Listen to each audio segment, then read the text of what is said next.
MQM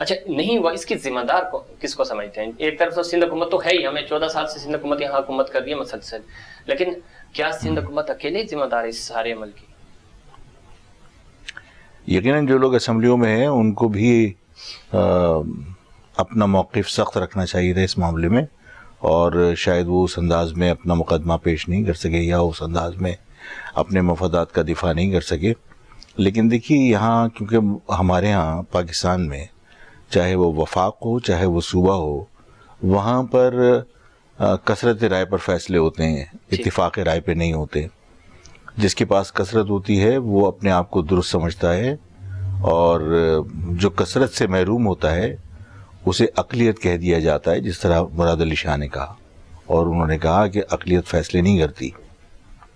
تو یہاں کیونکہ کثرت رائے پہ فیصلے ہوتے ہیں، اور سندھ کے شہری علاقوں کو ہمیشہ سے کم گنا گیا، اور جو کانسٹیٹوئنسیز بنی صوبائی اور قومی اسمبلی کی، ان میں بھی امتیازی سلوک رکھا گیا کہ شہری علاقوں کے اندر زیادہ آبادی کے اوپر صوبائی اور قومی اسمبلی کے حلقے بنے، اور دیہی علاقوں میں کم آبادی پر بنے، جس کی وجہ سے صوبائی اور قومی اسمبلی میں دیہی سندھ کی سیٹیں ہمیشہ زیادہ رہی ہیں، جس کی وجہ سے انہوں نے اسمبلی کے اندر عددی برتری کو اپنے قائم رکھا، اور اس عددی برتری کی بنیاد پر انہوں نے تمام ظلم و زیادتیاں جاری رکھیں. جس طرح کوٹا سسٹم کا نفاذ تھا، پھر اس کی ایکسٹینشن تھی، اس کی توسیع جو بار بار ہوئی، اور اسی طرح پھر اس کی توثیق جو ہے وہ عمران خان صاحب نے سندھ کے دیہی علاقوں کو خوش کرنے کے لیے کر دی، غیر معینہ مدت کے لیے.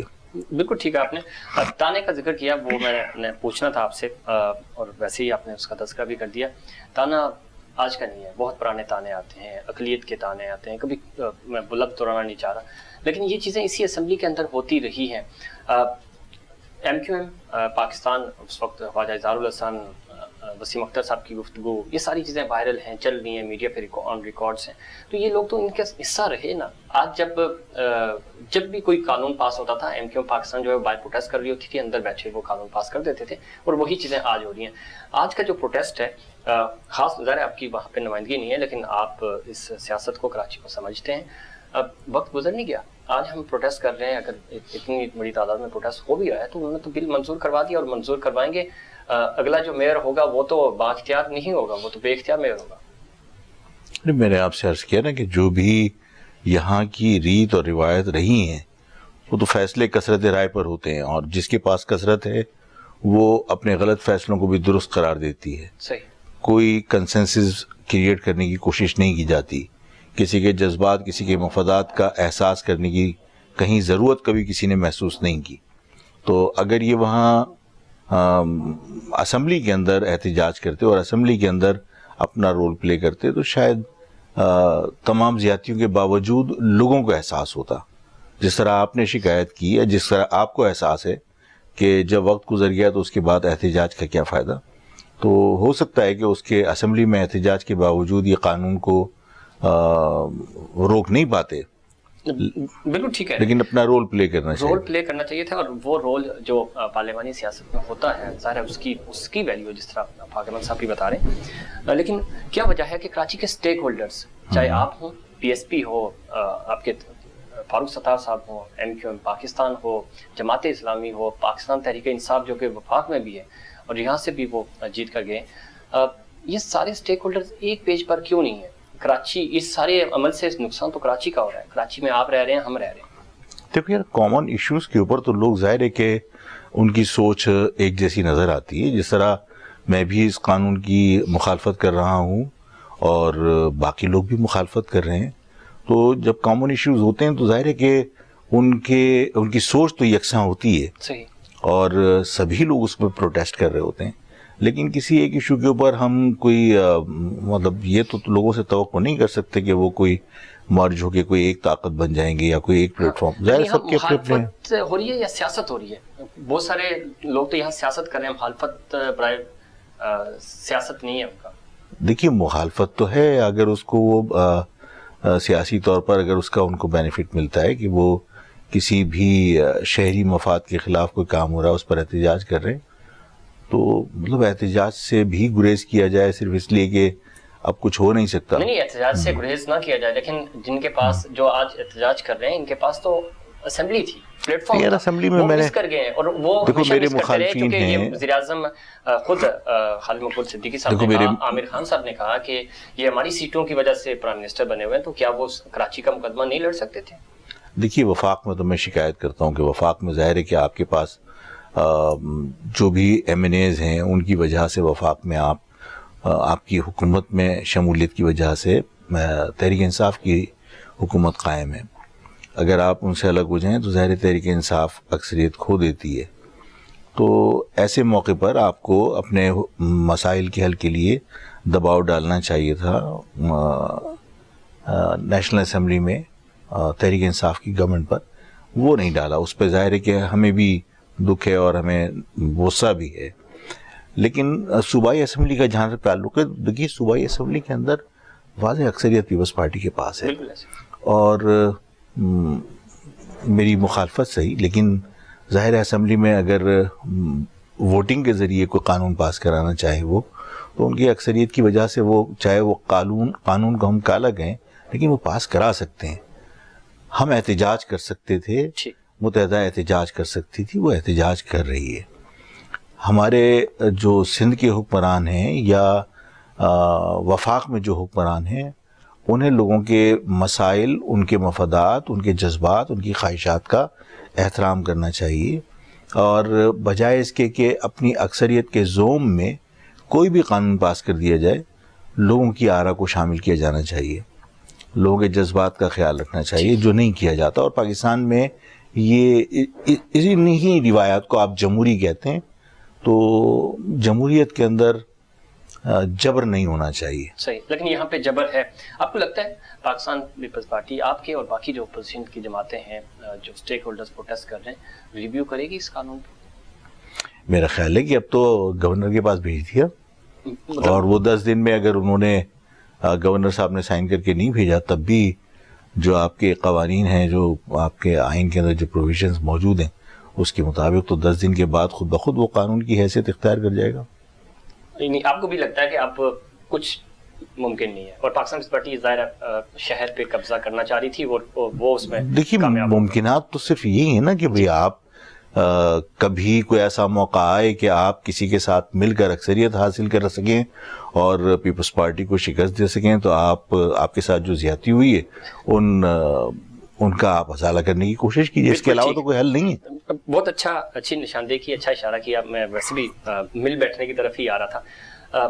یہ بتائیے کہ جو باقی دھڑے، خالد مقبول صدیقی صاحب ہو گئے، عامر خان صاحب ہو گئے، فاروق ستار صاحب ہو گئے، مصطفیٰ کمال صاحب ہو گئے، ان کے ساتھ رابطہ ہے؟ انہوں نے کوئی آپ سے رابطے میں ہیں یا آپ نے ان کو دعوت دی؟ میرا ان دھڑوں سے، دیکھیے میرا ان دھڑوں سے تعلق کوئی بھی نہیں ہے، اس لیے کہ میں تو ظاہر 92 میں الطاف صاحب سے علیحدگی اختیار کر کے 91 میں میں نے علیحدگی اختیار کر لی تھی، اور اسی بنیاد پہ کی تھی کہ مہاجر لفظ سے انہوں نے اپنے آپ کو علیحدہ کرنے کی کوشش کی تھی، جس کی میں نے مخالفت کی تھی.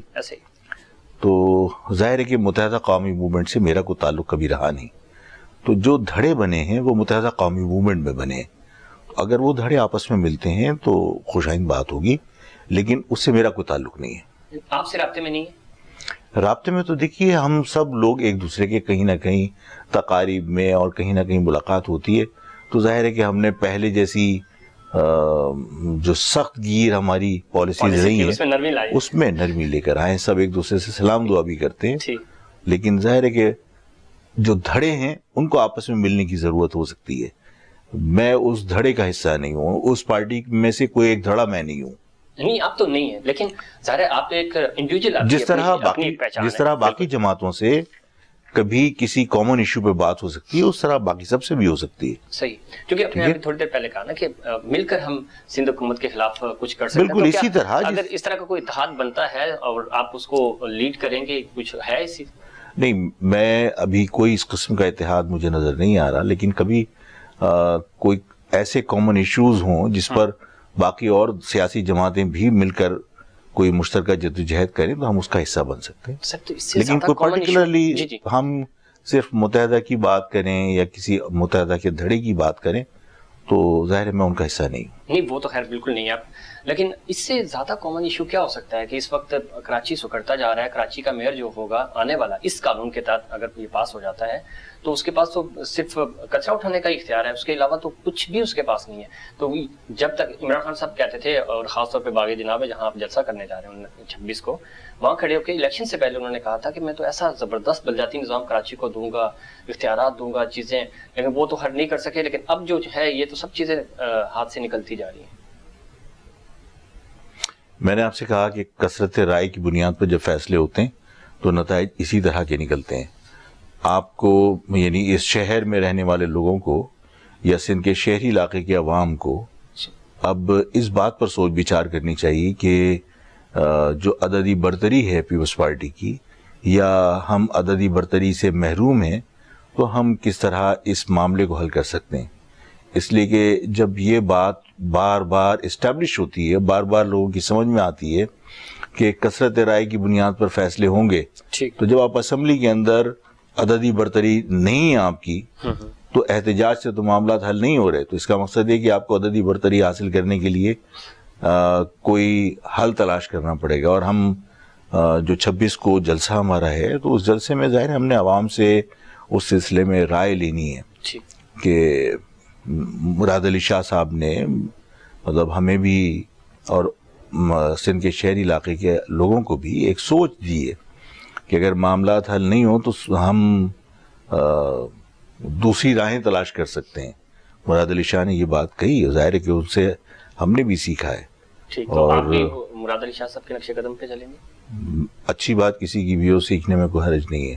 آپ یہ سمجھتے ہیں کہ جو انہوں نے جو بات کی ہے اگر وہ پاکستان کے جغرافی میں رہ کر کوئی حل تلاش کر رہے ہیں تو ہم اس کی مخالفت نہیں کر سکتے اگر کوئی بھی وہ حل تلاش کرنا چاہتے ہیں.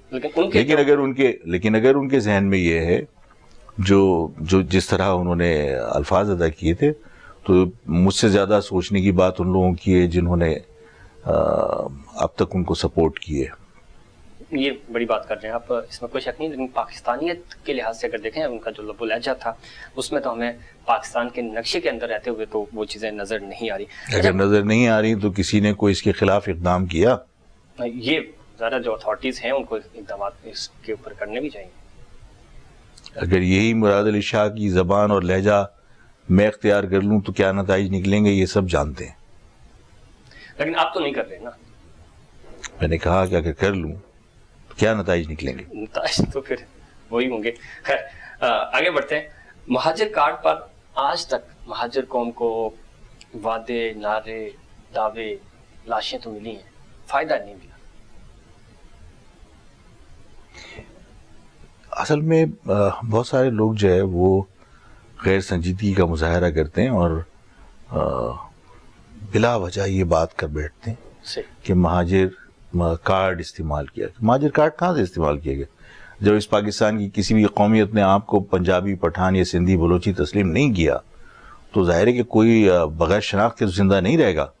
اس نے اگر اپنی شناخت کے لیے جدوجہد کی اور اس نے اپنی شناخت کو منوایا تو اس میں ظاہر قربانیاں دینی پڑتی ہیں. نقصان بھی ہوا ہے اور وہ نقصان کچھ غلط پالیسیوں کا نتیجہ بھی ہو سکتا ہے اور کچھ دانستہ طور پر جو ہے وہ پاکستان کی حکومتوں کا اس میں حصہ بھی شامل ہے جو اپنے مفادات کے لیے اس شہر کو بدامنی میں دھکیلتے رہے مستقل. آپ ان کو ذمہ دار سمجھتے ہیں اس چیز کا؟ بالکل. اچھا، دوسری بات، ایک چیز جو میری پیدائش کراچی کی نہیں ہے لیکن جو مجھے دکھ ہوتا ہے جس چیز کا، وہ یقیناً آپ کو بھی ہوتا ہوگا، وہ یہ ہے کہ 70s میں کراچی دانشور پیدا کرتا تھا، بڑے بڑے وکلا، بیوروکریسی سے لوگ آئے. لیکن 70s 80s کے بعد اب ہم دیکھ رہے ہیں، اور اس وقت بھی اگر آپ کراچی یونیورسٹی جو سب سے بڑی یونیورسٹی ہے اس وقت، اس میں وزٹ کریں گے تو مہاجر جو اسٹوڈنٹ ہیں وہ اس لیول پہ نہیں پہنچ پا رہے. جو کراچی CSS میں ٹاپ کرتا تھا وہ پاس نہیں کر پا رہا. سر اس کا ذمہ دار کون؟ دیکھو، میں کچھ سخت بات کہنا نہیں چاہتا، لیکن آج بھی اس شہر کی کسی گلی سے اٹھا کے کسی مہاجر بچے سے پاکستان کی کسی بھی قومیت کے بچے کا مقابلہ کرا لیں، اگر صلاحیت کے اعتبار سے وہ کم نکل آئے تو میں ذمہ دار ہوں. سوال یہ پیدا ہوتا ہے کہ CSS کے ایگزام پاس کرنے کے لیے جو کمیٹیاں آپ نے بنائی ہیں کیا وہ میرٹ کی بنیاد پر فیصلے کرتی ہیں؟ اور اگر صلاحیتوں کے اعتبار سے مہاجر بچے کمزور تھے تو پھر دیہی علاقے کے لوگوں کو ان کے برابر لانے کے لیے کوٹا سسٹم نافذ کرنے کی ضرورت کیا تھی؟ میرٹ کے اوپر لے آتے. اور اگر آج وہ بچے کمزور ہیں تو میرٹ کے اوپر آج لے آؤ, ختم کر دو کوٹا سسٹم. آج بھی مہاجر بچے پاکستان کی تمام قومیتوں سے زیادہ باصلاحیت اور تعلیم یافتہ ہیں. یہ درست ہے کہ گورنمنٹ کی یونیورسٹیز کے اندر حکومت کی پالیسیز کی وجہ سے 3rd ڈویژن میں پاس کیا ہوا بچہ ایڈمیشن لیتا ہے, لیکن مہاجر بچے ایڈمیشن نہیں لے سکتے. وہ پرائیویٹ یونیورسٹیز کے اندر اپنے گھر کے برتن بیچ کے ماں باپ ان کے بچوں کی پرائیویٹ فیسیں جمع کراتے ہیں. تو آدمی جا کے وہاں پہ چترال اور گلگت کے لوگوں کو کراچی یونیورسٹی میں دیکھ کر یہ تصور کر لیتا ہے کہ مہاجر ماؤں نے جو ہے وہ اچھے بچے پیدا کرنا بند کر دی.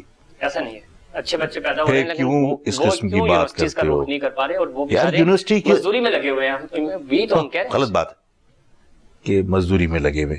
کراچی کے اندر جو آبادی ہے وہ ظاہر ہے بہت زیادہ ہے, اور آبادی کے تناسب سے بہت سارے لوگ ظاہر محنت مزدوری بھی کرتے ہیں. اور ظاہر میں محنت مزدوری پہ خدا کا شکر ادا کرتا ہوں کہ میری قوم کے لوگ جو ہے وہ سیلانی کی لائن میں لگ کے کھانا تو نہیں کھا رہے. اچھی بات ہے, نہیں کرتے. تو میرے لوگ جو ہے وہ محنت کرتے ہیں, لیکن میرے لوگوں کے بارے میں کسی کے ذہن میں یہ کہ دانشور پیدا کرنا بند کر دی.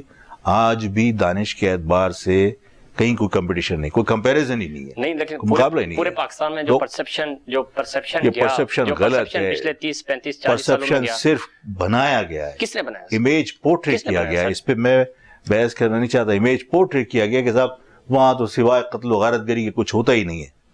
اس پاکستان کے اندر اگر باصلاحیت لوگ نہیں ہیں تو جتنے بڑے کام اس ملک کے اندر ہوئے ہیں وہ کسی اور نے نہیں کیے. میں اس پہ بحث کرنا نہیں چاہتا. نہیں, بحث کرنی بھی نہیں, لیکن ضروری اس لیے کہ آج کا جو نوجوان اپنی سوچ کو تبدیل کیجئے کہ دیکھیے ہماری سوچ تبدیل ہے, ہماری سوچ تبدیل ہے. اسی لیے میں آپ سے یہ سوال کر رہا تھا. مقصد صرف یہ ہے کہ وہ جو پرسپشن جس کی آپ بات کر رہے ہیں, اور وہ پرسپشن جو ہم جب کراچی سے باہر ٹریول کرتے ہیں تو ہم سے بھی یہی سوال کیا جاتا ہے, اس پرسپشن کو جب تک ہم ڈائلاگ کے ذریعے اوپر لے کے نہیں آئیں گے یہ پرسپشن تبدیل نہیں ہوگا. اور اس کے لیے ضروری ہے آپ جیسے قدابر شخصیات جب تک اس پہ بات نہیں کریں گی تو یہ پرسپشن پاک مذہب چینج نہیں ہوگا. چلو میں نے آپ کو بتا دیا کہ ایسا نہیں ہے, اور جب کراچی یونیورسٹی کا کوئی وزٹ کر کے اور کوئی بھی پرسپشن اپنا کریٹ کر رہا ہے تو اس کو پرائیویٹ یونیورسٹیز میں بھی جا کے دیکھنا چاہیے کہ وہاں کون بچے پڑھ رہے ہیں.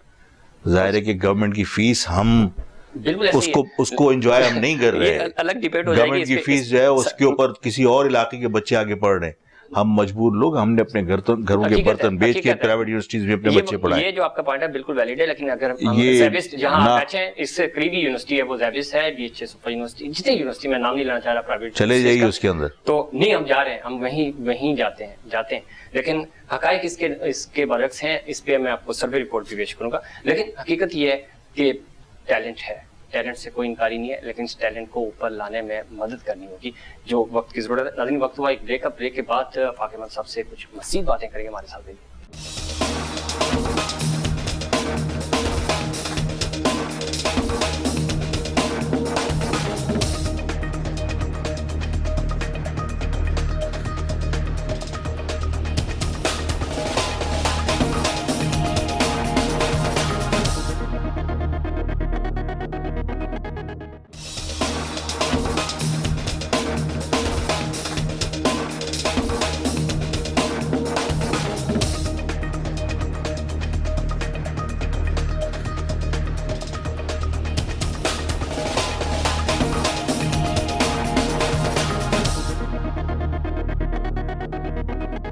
پروگرام میں ایک بار پھر خوش آمدید. ہمارے ساتھ جناب چیئرمین مہاجر قومی موومنٹ فاقہ احمد صاحب موجود ہیں. سب سے پہلے جو امپورٹنٹ بات یہ ہے کہ کہا یہ جا رہا ہے اس وقت جو ایک دبئی میں ملاقاتیں ہوئیں پچھلی, ان ملاقاتوں کے تناظر میں عشرت طلباء صاحب یا جو یہاں کے MQM پاکستان کی لیڈرشپ ہے سب آپ کی طرف دیکھ رہے ہیں کہ آپ جس طرح بانی متحدہ نے لیڈ کیا تھا, شاید آپ اس طرح کی کوئی لیڈرشپ اسٹیبلشمنٹ کی طرف سے بھی کچھ اشارے آ رہے ہیں کہ شاید آپ کراچی کو لیڈ کریں گے. اس میں نہیں, میرے ذہن میں کوئی ایسی غلط فہمی نہیں ہے. عشرت طلباء صاحب نے مجھے فون کیا تھا, اور یہ آج کا واقعہ نہیں ہے, میرا خیال ہے کوئی مہینہ ڈیڑھ ہو گیا, اور انہوں نے مجھے بتایا کہ وہ باقی لوگوں سے رابطے کر رہے ہیں اور وہ کوشش کر رہے ہیں کہ یہ جو تقسیم ہوئے ہیں دھڑے جو بنے ان کو وہ متحد کرنے کی کوشش کریں. تو ظاہر ہے میرا ان دھڑوں سے کبھی کوئی تعلق نہیں رہا، اور میں نے آپ سے ابھی بھی کہا کہ میں ایک الگ جماعت ہوں، میں متحدہ کا کوئی نکلا ہوا حصہ نہیں ہوں. جب انہوں نے متحدہ کے دھڑوں کو متحد کرنے کی بات کی تو میں نے ان کو کہا کہ میری نئی خواہشات آپ کے ساتھ ہیں، اگر اس سلسلے میں آپ کوئی کوشش کرتے ہیں اور یہ متحدہ کے جو دھڑے ہیں یہ ایک ہوتے ہیں اور کوئی کردار ادا کر سکتے ہیں اس شہر کے لیے، اس قوم کے لیے، تو مجھے خوشی ہوگی، میری دعائیں آپ کے ساتھ ہیں. تو اس کے علاوہ ظاہر ہے کہ میری کوئی اور ان سے کوئی سیاسی معاملات پہ بات نہیں ہوئی، اور نہ مجھے کوئی غلط فہمی ہے کہ کوئی جس طرح آپ نے کہا کوئی ایسا کچھ ہونے جا رہا ہے. اچھا، ایسا کچھ نہیں ہے. دوسرا، 26 دسمبر کا جلسہ آپ نے کہا کہ شہری سندھ کی تاریخ بدل دے گا، اس کے پیچھے کیا آپ کو کیا لگتا ہے کہ ایسا کیا ہونے جا رہا ہے 26 کو جو ایک نئی تاریخ رکھ؟ نہیں، میں نے یہ نہیں کہا تاریخ بدل دے گا، میں نے یہ کہا کہ یہاں کی سیاست کو تبدیل کر دے گا، سیاست بدل دے گا. اور بالکل ڈیفینیٹلی میں یعنی آج بھی کہتا ہوں اور مجھے یقین ہے میں جو کچھ کر رہا ہوں اور جس طرح مجھے فیڈ بیک مل رہا ہے اور جو مجھے لوگ آ کے بتاتے ہیں جو صورتحال، تو اس میں وہ جلسہ یقیناً سندھ کی اربن سندھ کی نہیں، سندھ کی سیاست کو تبدیل کرے گا. اچھا، سندھ کی سیاست کو تبدیل کرے گا، کیسے کرے گا؟ کچھ شیئر کریں گے ہمارے ناظرین سے، اور خاص طور پہ دیکھیں جو لوگ آج سے ہوگا، کچھ آئیڈیا فلوٹ کرنے جا رہے ہیں، کچھ نئی سوچ دینے جا رہے ہیں. یہ جلسے میں لوگوں سے رائے لوں گا اور اس میں پالیسیز بناؤں گا. صحیح. اور جو چیزیں میرے ذہن میں ہیں اس پہ مجھے اپنی عوام کی حمایت حاصل کرنی ہے، ان کی رائے لے کر میں فیصلہ کروں گا. اور اگر عوام نے اس حق میں رائے دی تو ڈیفینیٹلی سندھ کی سیاست میں بہت بڑی تبدیلی آئے گی. رائے کس قسم کی؟ جلسے میں لوں گا تو پتہ چلے گا. اچھا، ہم پہلے نہیں شیئر کرنا چاہ رہے ہیں، سرپرائز دیں گے فاقم احمد صاحب. اچھا، صرف کراچی کی بات کر رہا ہوں، کراچی کی سیاست کا مستقبل کس کے ہاتھ میں دیکھ رہے ہیں؟ کراچی، یہ میں بعض اوقات آپ سوال بھی اس طرح کے کرتے ہیں کہ مجھے سخت جواب دینا پڑتا ہے. آپ کے گھر کا مستقبل کا فیصلہ کون کرے گا؟ گھر والے، گھر کا سربراہ کرے گا. میں اگر پشاور کے مستقبل کا فیصلہ نہیں کر سکتا تو کوئی اور کراچی کے مستقبل کا فیصلہ بھی نہیں کر سکتا. ہم ہی نے کرنا ہے اور ہم ہی کریں گے. لیکن ایسا ہوتا ہوا نظر نہیں آ رہا نا. نظر آئے گا، اس لیے کہہ رہا ہوں، نظر آئے گا. جو جس طرح آپ کہتے ہیں بات ادھر چلی جاتی ہے، نظر آئے گا، نظر آئے گا. اس دفعہ نظر آ رہا ہے 26 کو. اس پہ جو آپ بات کر رہے ہیں، اس پہ ہماری آپ کے جو مخالفین ہیں ان سے بھی بات ہوئی. وہ کہہ رہے ہیں کہ کسی کے 22 اگست کے بعد فاقم احمد صاحب خاموش تھے، کسی کے کہنے پر وہ یہ سب کچھ کرنے جا رہے ہیں. یار میں کبھی خاموش نہیں رہا، لیکن اس طرح ایکٹیو، ہائپر ایکٹیو نہیں جس طرح آپ جلسے کرنے جا رہے ہیں. وہ جلسہ تو آپ کی پریس کانفرنس، مجھے بتائیے کہ لیاقت آباد فلائی اوور کے اوپر جلسہ 22 اگست کے بعد نہیں ہوا، تو پھر اپنی کم سے کم میموری کو تو ریفریش کرو یار. نہیں، ہم تو ان کی بات کر رہے ہیں نا، ہم اپنی تھوڑی کر رہے ہیں. اگر وہ لوگ کہہ رہے تو تم تو کم سے کم، آپ تو کم سے کم اس کو کہو نا کہ بھئی یہ تو ہو چکے نا یار. اب یہ کہہ دینا کہ صاحب وہ 22 کے بعد ابھی ایکٹیو ہوئے، میں تو کبھی انیکٹیو نہیں ہوا. لیکن ظاہر ہے کہ میں جس طرح کی پولیٹکس باقی لوگ کرتے ہیں وہ میں نہیں کرتا. میں اپنے انداز میں کرتا ہوں. جہاں ضرورت ہوتی ہے وہاں میں میڈیا سے بھی انٹریکٹ کرتا ہوں، نہ میں میڈیا سے بھی غیر ضروری طور پر انٹریکٹ نہیں کرتا. بالکل ایسے ہی. اچھا، عامر خان صاحب نے کہا آپ کے بارے میں کہ جب جیل میں تھے ذوالفقار مرزا صاحب آپ کو ملے اور انہوں نے کوئی 25-30 لاکھ روپے آپ کو دیے. یہ آج کل ڈیجیٹل پہ اتنا فلوٹ کر رہا ہے، اور اس پہ آپ کیا اپنا موقع ہے؟ یار یہ عامر خان سے پوچھنا، انہوں نے تو بتا دیا. چلو دوبارہ پوچھنا. اچھا، میں ان معاملات میں اس لیے نہیں پڑھنا چاہتا کہ دیکھو اس میں ترشیاں بڑھتی ہیں، ٹھیک ہے نا. میں اپنے کام سے کام رکھنا چاہتا ہوں، اور ظاہر ہے کہ ان کے کہہ دینے سے کوئی عوام جو ہے وہ کسی بات پر یقین نہیں کر لیتی. عوام کو پتہ ہے کہ آفاق کیا ہے اور آفاق کی ورد کیا ہے. آفاق کوئی ذوالفقار مرزا آئیں گے اور وہ آ کے 25 لاکھ روپے دیں گے، اور آفاق احمد جو ہے وہ 25 لاکھ روپے رکھ لیں گے، اور آفاق احمد جو ہے وہ اتنے چھوٹے سے معصوم بچے ہیں کیا؟ بلا وجہ کی باتیں. جس نے بات کی اس کا ہی لوگوں نے مذاق اڑایا ہوگا نا. وہ تو خیر وائرل ہو گیا. اچھا، بلاول بھٹو صاحب کہہ رہے ہیں کہ ہم بوری بند لاشوں سے نہیں ڈرتے. اب تو ایم کیو والے یہ تو مرے ہوئے ہیں، اس بیان کو کس طرح دیکھتے ہیں؟ ایم کیو والوں سے ریئیکشن لیں. اچھا، آپ اس پہ کمنٹ نہیں کرنا؟ جس دن مجھے کہیں گے میں بتا دوں گا. ٹھیک ہو گیا. اچھا دوسرا یہ آپ نے ہی اس میں کہا کہ یہ بزنس پارٹنر بنے ہوئے تھے، وہ تو بات اپنی جگہ ٹھیک ہے، ہم پہلے چونکہ اس پہ بات بھی کر چکے ہیں، لیکن یہ جو لسانیت کی ہوا چلی اور جو بیانات آئے سندھ حکومت کی طرف سے خاص طور پہ، آپ کو کیا لگتا ہے ان کو کیوں ضرورت پڑی اس بیان کی؟ کون سا بیان لسانی ہے؟ اس پہ میں آپ کو جواب نہیں ابھی آپ نے دیا تھا، اس لیے اس پہ ڈیٹیل نہیں جانا چاہ رہا، مجھے بیان یاد دلائیے، میں اس پہ پھر آپ کو جواب دے دیتا ہوں۔ سعید غانی صاحب کی پریس کانفرنس، کس کی؟ سعید غانی صاحب کی پریس کانفرنس، انہوں نے کہا کیا نام ہے آپ کے جو سی ایم سندھ ہیں، انہوں نے کہا کہ ہمیں سوچنا پڑے گا، اگر نہیں وہ انہوں نے وفاق کو کہا، وفاق جواب دے نا، میں یہی تو کہہ رہا ہوں کہ وفاق کو اگر یہ بات میں کہہ دوں تو زمین آسمان ایک کر دیا جائے، سرٹیفکیٹ جاری کر دیے جائیں، صحیح، تو وفاق کرے نا فیصلہ کہ یہ جو بات کی ہے یہ میں کر سکتا ہوں، تو میرا کام تھوڑی یہ ہے، انڈر آبزرویشن ہی رکھا ہوا، چلو انڈر آبزرویشن ہی رہنے دو یار۔ چلے پرفیکٹ ہو گیا۔ اچھا یہ بتائیے بانی متحدہ کی واپسی ممکن ہے؟ کیونکہ پچھلے دنوں تھوڑا سا کچھ آوازیں آئی تھی، آپ کس نظر سے دیکھیں؟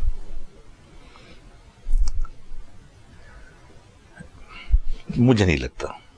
اچھا بالکل بھی کوئی پاسبلٹیز نہیں ہے، کیونکہ تھوڑی سی ہوا تو چلی ہوئی ہے سر، تو میں چاہ رہا ہوں کہ موقع سے فائدہ اٹھاتے ہوئے آپ تو پرانے ساتھی ہیں۔ مجھے نہیں لگتا۔ اچھا تو یہ نہیں چیپٹر کلوز ہے؟ میں یہ نہیں کہہ رہا چیپٹر کلوز ہے، ان کی آمد کی بات کی آپ نے، میں نے کہا مجھے نہیں لگتا۔ اچھا آپ کو نہیں لگتا کہ وہ واپسی ہوگی؟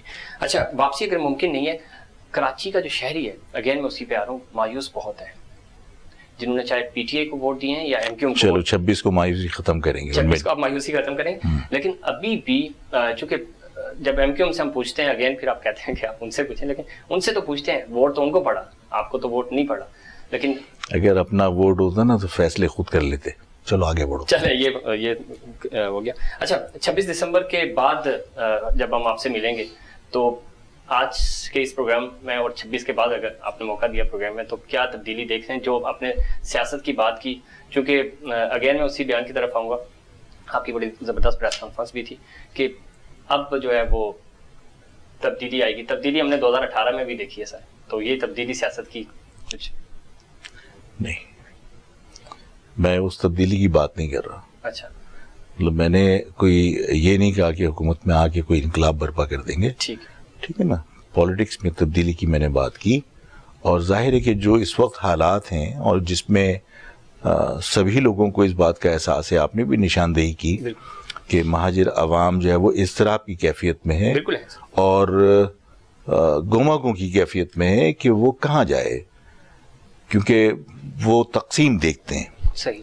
تو 26 کے جلسے کے بعد یہ غلط فہمی، یہ غیر یقینی کیفیت کا خاتمہ ہوگا، اور ظاہر ہے کہ جب قوم کے اتحاد کے بعد کوئی موو چلے گی تو سیاست میں تبدیلی آئے گی، اور میں نے کہا کہ میں بڑے فیصلے کروں گا اور لوگوں کی رائے لے کر کروں گا، اور جب بڑے فیصلے کروں گا تو سندھ میں بہت کچھ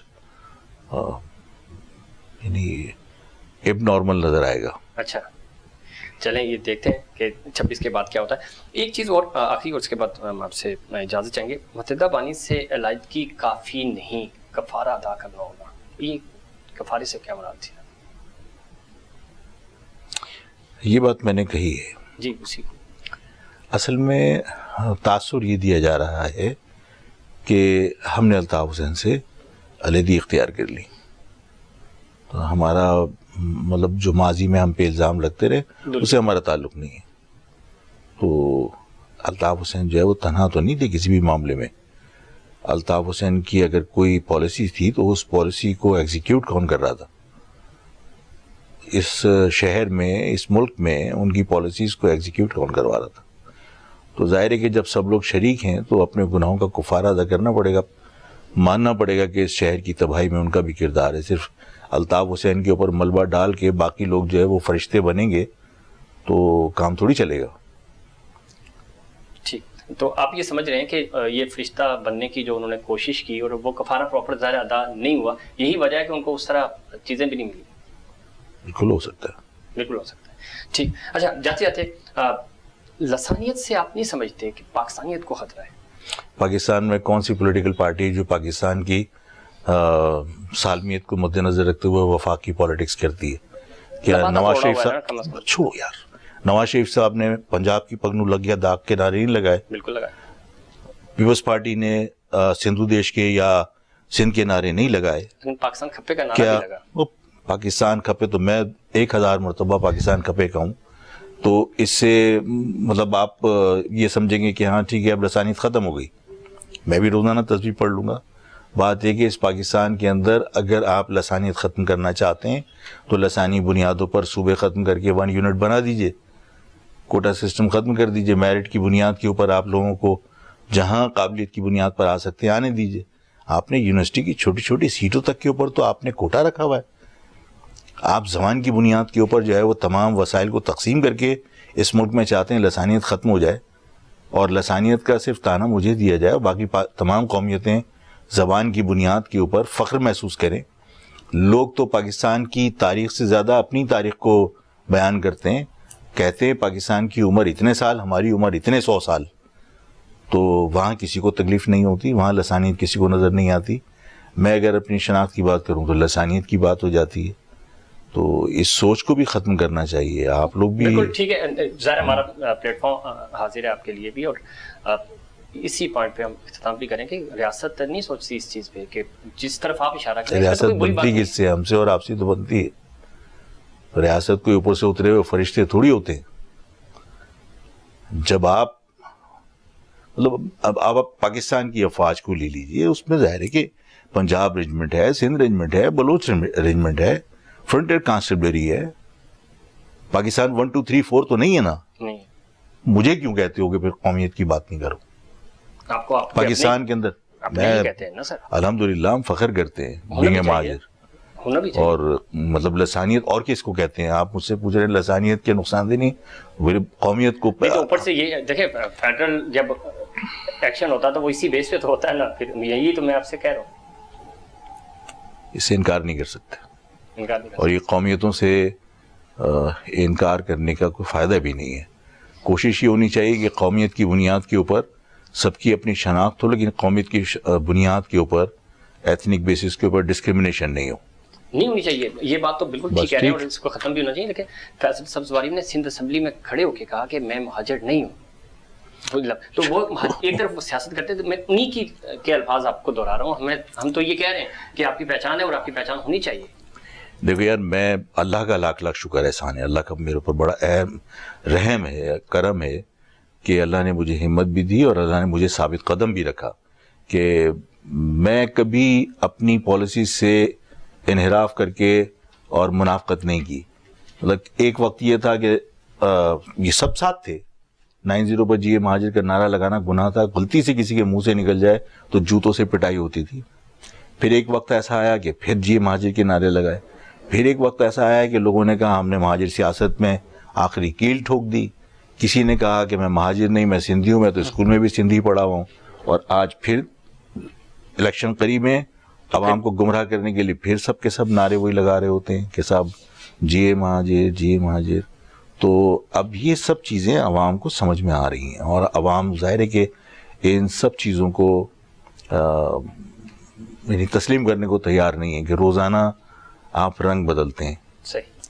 تو اسی وجہ سے میں نے کہا کہ جو اضطراب کی کیفیت ہے اور جو لوگ غیر یقینی کیفیت سے دو چار ہیں, 26 کے بعد بہت بڑا چینج آئے گا. 26 کے بعد بہت بڑا چینج آئے گا. بہت شکریہ جناب وفاق احمد صاحب. ناظرین, گفتگو آپ نے سنی اور گفتگو سے کس حد تک آپ متفق ہیں, آپ کی فیڈ بیک کا ہمیں رہے گا انتظار. اور خاص طور پہ 26 دسمبر کا جلسہ کراچی والوں کے لیے اور جو شہری سندھ ہے اس کی سیاست میں ایک بڑی تبدیلی آئے گی. ایک اس تبدیلی کو دیکھنے کے لیے ہم بھی آپ سے یہی گزارش کریں گے کہ آپ جائیں, جلسہ اٹینڈ کریں اور دیکھیں, اور ہم بھی اٹینڈ کریں گے کہ یہ جلسہ کس طرح کراچی, بالخصوص کراچی کی تقدیر کیسے بدلے گا, اور وفاق احمد صاحب کس نئے ایجنڈے کے ساتھ ان کا کیا پیغام ہوگا مہاجر قوم کے لیے بھی اور خاص طور پہ سندھ کے شہریوں کے لیے. ناظرین, یہ تھا ہمارا آج کا پروگرام. امید کرتا ہوں دیگر پروگرامز کی طرح آج کا پروگرام بھی آپ کو پسند آئے گا. مجھے اور انسائٹ پاکستان کی پوری ٹیم کو دیجیے اجازت. اللہ حافظ.